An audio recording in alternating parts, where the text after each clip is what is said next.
ভাই জানিস তো আজকে প্রাইভেটে ক্লাস করা পাগলি বলে স্যার আমাকে বাইরে কান্দতে দাঁড়িয়ে করে পড়াশোনা করে কি হবে, সেই তো বড় চার দোকানই চালাতে হবে। এই ভাইপো এদিকে শোন দেখি, শোন শোন। কোথায় গেছিলি? এই তো কাকা পড়তে গেছিলাম। তা পড়াশোনা কেমন চলছে? খুব ভালো কাকা।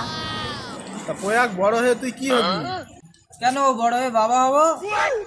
দূর গাধা, বড় হয়ে কি কাজ করবি সেটা জিজ্ঞেস করি। বড় হয়ে একটা ভ্যান কিনবো আর বউকে পিছনে বসিয়ে নিয়ে প্লাস্টিক পোড়াবো। সারা গাধা কোথাকার, তোর দ্বারা কিচ্ছু হবে না।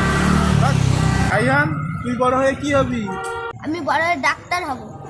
সে কিছু প্রয়াগ এই বাচ্চা ছেলেটার কাছে। দেখছিস তো বড় হয়ে ডাক্তার হবে, আর তুই কি করবি? রিক্সা চালাবি বউকে নিয়ে। আর রাইহান, ডাক্তার হয়ে কাদের সেবা করবি তুই? এই তো টুনির বাপের সেবা করব। টুনিটাকে? টুনি আমার বান্ধবী।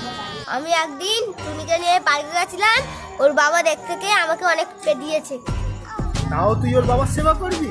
তুই তো মহান ছেলে। रुको जरा सबर करो। আমি ডাক্তার হয়ে ওর বাবার পিছনে এমন ইঞ্জেকশন দেবো সারা জীবন যেন না আর উঠতে পারে। बड़ा हरामी हो बेटा।